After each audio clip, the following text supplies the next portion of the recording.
everyone, we are AI lawyers from Group 3 and today we will be discussing a scenario which relates to whether a customer can make a legal claim under Section 16(1)(a) of the Scale Sales of Goods Act 1957, commonly known as SOGA, while we are touring Sunway Square new campus.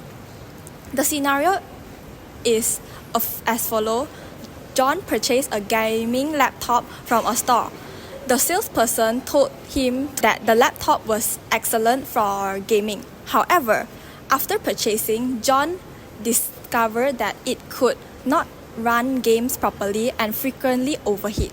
The legal issue is whether John can rely on the Section 16(1)(a) of the Sales of Goods Act 1957, which provides an implied condition regarding the fitness of goods for a particular purpose.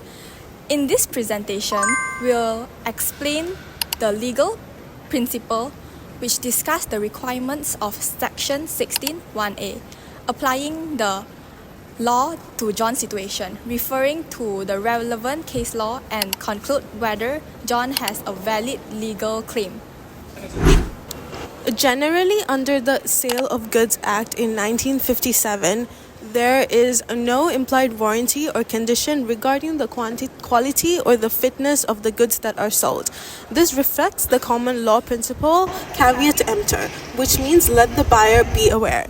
Under this principle, buyers are generally responsible for ensuring that the goods that they purchase meet their needs before completing the purchase. However, Section 16 provides several important exceptions that protect the customers. One of these exceptions is found in 16(a), which implies that the conditions that the goods that are sold must be reasonably fit for the buyer's particular purpose, which when certain legal requirements are fulfilled. This provision basically protects buyers who rely on the seller's expertise when choosing suitable goods. According to Section 16(1)(a), it states that an implied condition arises when first, the buyer explicitly or implicitly tells the seller the particular purpose for which the goods are required. Second, the buyer relies on the seller's skill or judgment. Third, the goods are of a description that the seller supplies in the ordinary course of the business. Now, if all three conditions are satisfied, the law implies that the good must be reasonably fit for that purpose. If the good fails to meet the purpose, the seller has breached an implied condition and therefore giving the buyer legal remedies. The purpose of this section is to protect consumers who trust sellers to recommend products that are suitable for their intended use. Thanks, Daniel. Next, a leading case illustrating this principle is Grant v. Australian Knitting Mills Limited. In this case, the plaintiff purchased woolen underwear from a retailer. After wearing the clothing, he suffered severe dermatitis because excess chemicals remained in the fabric. The court held that the buyer had relied on the seller's skill and judgment when purchasing the clothing for normal wear.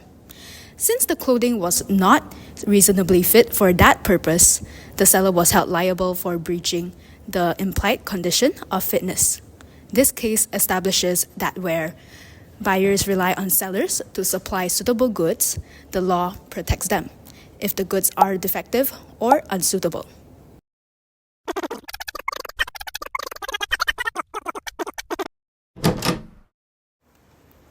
Now let us apply the Section 16(1)(a) to John's situation. Now that we understand how the law protects consumers under Section 16(1)(a), let us apply these principles directly to John's situation. To win his case, John must satisfy three specific statutory requirements.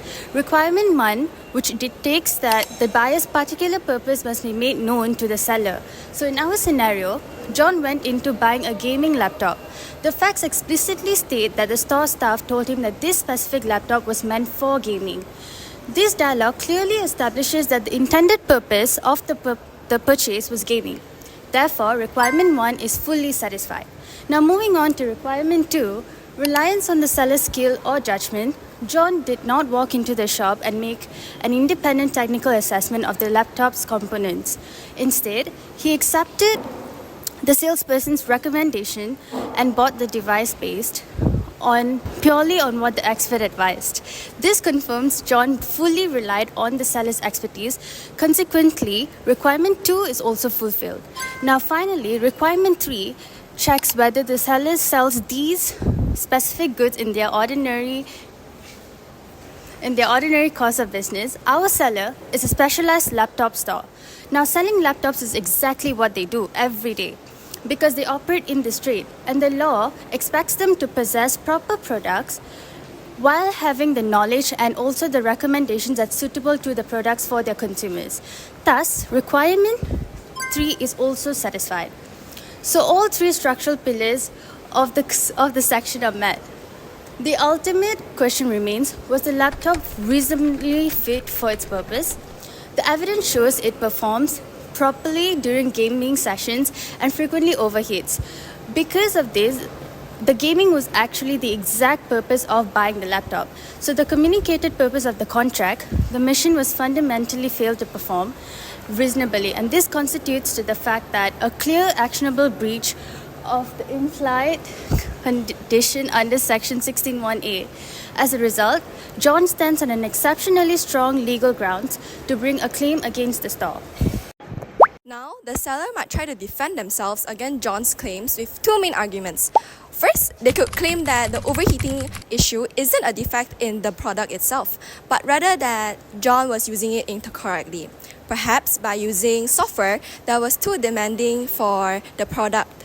However, this defense is highly unlikely to hold up if the laptop fails to handle even standard everyday gaming. Second, the seller might argue that John made the choice entirely on his own without relying on their expertise. Yet, the fact tells a different story. The store specifically marketed the device as being great for gaming. This proves that the salesperson is the key factor that confirms that John was relying on their professional judgment and not just his own opinion.